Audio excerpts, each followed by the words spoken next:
Hi hello అందరికి నమస్తే. Thandel cinema గురించి అంటే జగన్ గారి ప్రస్తావన లేకుండా ఫ్రీ రిలీజ్ ఈవెంట్ జరిగింది. జగన్ గారి పేరు ప్రస్తావించాల్సిన చోట ప్రస్తావించకపోవడం, అవసరం లేని చోట ప్రస్తావిస్తూ ఈ సినీ పరిశ్రమ చేసినటువంటి కుట్రలకు సంబంధించి మనకు వీడియో చేశాం. సో ఈ జారర్లు ఎవరైతే పాకిస్తాన్లో 22 మంది చిక్కుకొని ఉంటే వాళ్ళను ఎవరు తీసుకొచ్చారు, వారి కోసం ఎవరు ప్రయత్నం చేశారు ఇండియాకి తీసుకురావడానికి అనేటువంటి అంశానికి సంబంధించి సో ఆ వీడియో చూసిన చాలామంది కూడా మరి వాళ్ళు మాట్లాడినటువంటి మాటలు కానీ, జగన్ గారు మాట్లాడినటువంటి మాటలకు సంబంధించి కానీ ఏదైనా ఒక వీడియో పెట్టి ఉంటే బాగుండేదని చెప్పి కొంతమంది అభిప్రాయపడుతూ ఉన్నారు.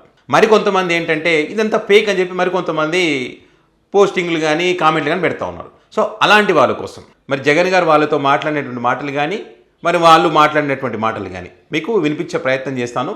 ఇక్కడ మీకు స్క్రీన్ పైన కూడా ఈ క్లిప్పింగ్ పెడతాను, చూడండి వాళ్ళు ఏం మాట్లాడారు అనేటువంటిది. జగన్మోహన్ రెడ్డి గారు ఆంధ్ర రాష్ట్రంలో ముఖ్యమంత్రి అయ్యారని చెప్పి ఆ ముఖ్యమంత్రి జగన్ గారు అయ్యారు, మమ్మల్ని గ్యారెంటీగా బయట తీసుకెళ్తారు అని చెప్పేసి అనుకున్నారట వాళ్ళు. ఎవరో కానీ మీలో నేనండి సార్ మాట్లాడాను.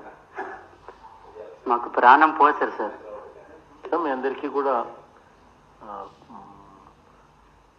మీరు పోయేటప్పుడు చెక్కులు కూడా ఇస్తారు, తలా 5 లక్షల రూపాయలు ఇమ్మని చెప్పినాము, ఇస్తారు.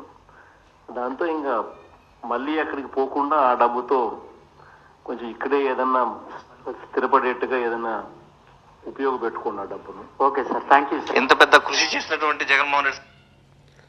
సో అది మోపిదేవి వెంకటరమణ అప్పుడు మంత్రిగా ఉన్నారు కదా, వాళ్ళని అక్కడి నుంచి తీసుకొచ్చింది మోపిదేవి వెంకటరమణే. వాళ్ళని జగన్ గారి దగ్గరికి తీసుకువెళ్ళినప్పుడు వాళ్ళు చెప్పినటువంటి విషయాలను జగన్ గారితో ప్రస్తావించడం జరిగింది. ప్రస్తావించినటువంటి క్రమంలో గతంలో ఏదైతే పాదయాత్ర చేసేటప్పుడు 2 లక్షల రూపాయలు చదువుకుంటానని చెప్పి జగన్ గారు అయితే చెప్పారో, 2 లక్షలు కాదు 5 లక్షల రూపాయలు చెక్కులు ఇస్తారు, వెళ్ళేటప్పుడు తీసుకొని వెళ్ళండి, ఇంకొకసారి అటువైపు వెళ్ళకుండా ఏదైనా పని చేసుకొని ఇక్కడే ఉండండి అని చెప్పి మరి వాళ్ళని కలిసినటువంటి క్రమంలో చెక్కులు ఇచ్చి పంపించినటువంటి పరిస్థితి జగన్మోహన్ రెడ్డి గారు. ఆ తర్వాత వాళ్ళు ఏం మాట్లాడారనేటువంటిది కూడా మీకు ఆ మాటలు ఒకసారి వినండి. మాకు ప్రాణం పోసారు అంటే మాకు చనిపోయిన వాళ్ళు ప్రాణం పోసి మాకు బ్రతికించినట్టు ఉంది సార్, పునర్జన్మ ఇచ్చారు. జీవితంలో మరుపురాని విషయం సార్ ఇది. ఎందుకంటే కొందరు అంటే ఈ ఎలక్షన్ ముందు చెప్తారు మాయ మాటలు, కానీ ఈయన గెలవక ముందు అంటే 22 మంది అదే ఆంధ్రప్రదేశ్ నుంచి గుజరాత్ వేటకు వెళ్ళి పాకిస్తాన్ పోస్ట్ గార్డులు చిక్కిపోయాం. అంటే మా 22 మంది కుటుంబాలు రోడ్డు పెడితే మన జగన్ గారు శ్రీకాకుళం వస్తే మా అంటే ఫ్యామిలీ తరపున అందరూ 22 మంది ఫ్యామిలీ వెళ్ళి తల్లి పిల్ల చెల్లి భార్య అందరు వెళ్ళి ఏడుచుకుని మాట్లాడితే, అమ్మా నేనున్నాను, నేను గెలిచిన తర్వాత విడిపించే బాధ్యత నాది ఆ మాట ప్రకారంగా తీసుకొచ్చారు. కానీ మళ్ళీ ఇంకొక విషయం, దొరికిన ప్రతి మనిషికి 5 లక్షలని మరీ సంతోషం. చాలా అన్న మాట నిలబెట్టిన మన జగన్కి యాన్సాప్. జీవితంలో పాకిస్తాన్ జైల్లో మీరు ఉన్నారు, ఈ రోజు తిరిగి ఇంటికి వస్తారని ముందు నుంచి అనుకున్నారా? అసలు ఎలా అనిపించింది అక్కడ ఉన్నప్పుడు మీకు? అంటే నరకం అనిపించాం సార్. ఎలా వస్తామంటే ఎప్పుడు వస్తాం తెలియదు సార్. ఎందుకంటే మనకి ఈ కాశ్మీర్ గొడవలు ఒకటి ఉన్నాయి కదా, బాగా లేట్ అయిపోద్ది అనుకున్నాము.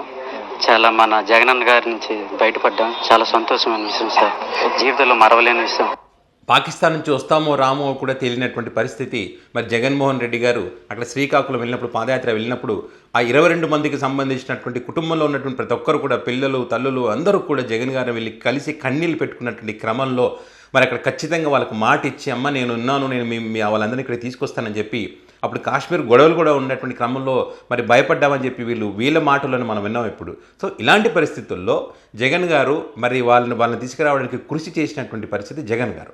సో అలాంటి వ్యక్తికి సంబంధించి ఇన్ని మాటలు మాట్లాడినటువంటి వీళ్ళు మరి కనీసం ప్రీ రిలీజ్ ఈవెంట్లో మరి ఆ సినిమా బేస్ కూడా దేని మీదే అని చెప్పి వాళ్ళు ఏదైతే చెప్పారో, మరి ఆ జాలర్లందరినీ కూడా మరి అక్కడికి తీసుకువెళ్ళి ఈవెంట్కి తీసుకెళ్ళిన క్రమంలో కనీసం ఒక్క మాట చెప్పడానికి కూడా మరి వాళ్ళకి ఎందుకు అంత ఇబ్బంది అనిపించిందో అర్థం కాలేదు. కనీసం వీళ్ళైనా మరి 5 లక్షల రూపాయలు ఆ కుటుంబానికి 5 లక్షల రూపాయలు చదువుకున్నటువంటి క్రమంలో అంటే జీవితంలో మళ్ళీ మీరు అటువైపు వెళ్ళకూడదు, మళ్ళీ ఈ ఇబ్బందులు, ఈ నరకం, ఈ నిద్రలేని రాత్రులు మీరు గడపకూడదు, కుటుంబానికి ఈ ఆవేదన, ఈ బాధ కలగకూడదనే ఉద్దేశంతో జగన్ గారు సాయం చేస్తే పునర్జన్మ అని కూడా వీళ్ళు చెప్పినటువంటి మాటలు మనం విన్నాం. మరి ఇలాంటి పరిస్థితులు కనీసం మానవత్వం అనేటువంటిది లేకుండా వీళ్ళు మాట్లాడలేదు, అక్కడ వాళ్ళు కూడా పేరు ప్రస్తావించలేదు. ఇక్కడ ఏదో మనం జగన్ గారి గురించి గొప్పగా చెప్పాలని కాదు, నిజాన్ని చెప్పమన్నాం అంతే. ఇక్కడ నిజం చెప్పకుండా ఎందుకని తొక్కి పెట్టారనేటువంటిదే మన ప్రశ్న. ఆ ప్లేస్లో ఎవరున్నా సరే నిజంగా చంద్రబాబు నాయుడు గారు ఉండి ఇదే రకంగా కనుక సహాయం చేసి ఉంటే, ఇదే రకంగా కనుక ఆయన పేరు ప్రస్తావించకపోయినా కూడా ఖచ్చితంగా మనం ఇది క్వశ్చన్ చేస్తాం. ఎందుకంటే నిజం గురించి చెప్పాలి కదా. మరి అంత భయం ఎందుకో మరి ప్రీ రిలీజ్ ఈవెంట్ కాదు కదా, బయటకు వచ్చిన తర్వాత కూడా ఎవరు దీని గురించి ప్రస్తావించలేదు. అక్కడ యాంకర్గా సుమ ఉన్నారు, చాలా సీనియర్ ఆమె, కనీసం ఈమె కూడా మరి అప్పుడు ప్రభుత్వం ఏ రకంగా మిమ్మల్ని ఆదుకుంది, ఎట్లా మీరు బయటకు వచ్చారనే దానికి సంబంధించి కూడా ఆమె కూడా ఎక్కడ కూడా ఒక ప్రశ్న అడగలేదు ఆమె. మరి అంతే అంటే దీన్ని బట్టి ఏమర్థం, ముందే ఒక ప్లాన్ ప్రకారము జగన్ అనేటువంటి ఒక పేరు, ఒక ప్రస్తావన రాకుండా చూడాలనేటువంటిదే వీళ్ళ ఆలోచనగా కనిపిస్తుంది. ఇక్కడ క్లియర్గా కనిపిస్తుందా లేదా? చాలా క్లియర్ ఉంది. కొంతమంది మూర్ఖులు అంటున్నారు కదా, జగన్ ఏంది, పాకిస్తాన్ నుంచి వీళ్ళని విడిపించడం ఏంది, వీళ్ళకి 5 లక్షలు ఇవ్వడం ఏంది, వీళ్ళు పునర్జన్మని వీళ్ళు చెప్పడం ఏంది, అంతా సొల్లు అని చెప్పి విన్నారు కదా. అందుకే నిజం ఎవరు దాచలేరు అని చెప్పింది. ఎందుకంటే అందుకే కొంతమంది మన వీడియో చూసిన వాళ్ళన్న మంచి టాపిక్ కానీ కొంచెం ఎవిడెన్స్ కూడా ఉంటే బాగుండేది, జగన్ గారు మాట్లాడిన మాటలు కానీ వాళ్ళు మాట్లాడిన మాటలు కానీ కొంత ఉండింటే బాగుండేది అని చెప్పి వాళ్ళు అడిగినటువంటి క్రమంలో మళ్ళీ ఆ వీడియో దానికి సంబంధించి మళ్ళీ వాళ్ళు మాట్లాడిన మాట సంబంధించి మీకు వినిపించేటువంటి ప్రయత్నం చేశాను. కొంతమంది డౌట్స్ ఉంటాయి కదా, వాళ్ళకు కూడా ఒక క్లారిటీ వచ్చి ఉంటుంది.